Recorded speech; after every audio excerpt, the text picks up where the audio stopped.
This video is an introduction to functions. When we think about number patterns, we know that every specific number pattern can be represented by a general formula for that pattern.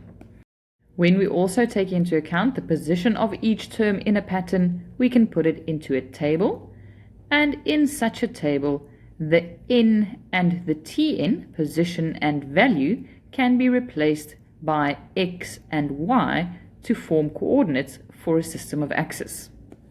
If you now go and plot each of these coordinates individually on a system of axes, you will see that for every single number pattern, there's also a pattern forming on the system of axes. The more coordinates that you plot, the easier you will see the specific pattern it forms. In this chapter on functions, we are going to focus on the equation in terms of x and y, along with the specific graph on the system of axes. Every graph has a specific standard form equation that goes with it. That equation indicates the relationship between the y value and the x value of every coordinate on that graph. Here we are given the equation of a straight line as y is equal to 2x plus 1.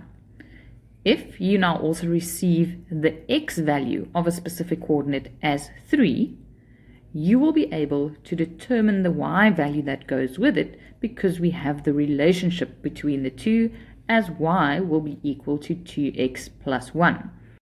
So using substitution, we can change the x value to 3, and then we know that 6 plus 1 will give us a y value of 7, which means that the coordinate will be 3 and 7.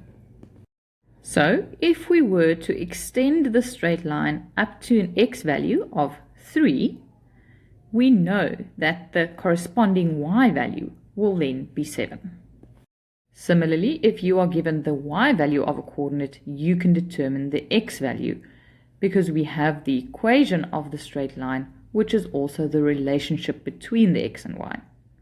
So this time we will substitute the y value with minus 3, and now we can solve x.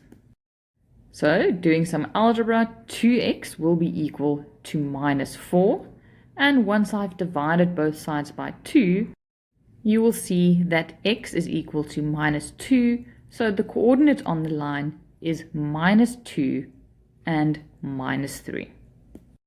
In the next few videos, we're going to have a look at 4 specific standard form equations and the graph that fits with each of them.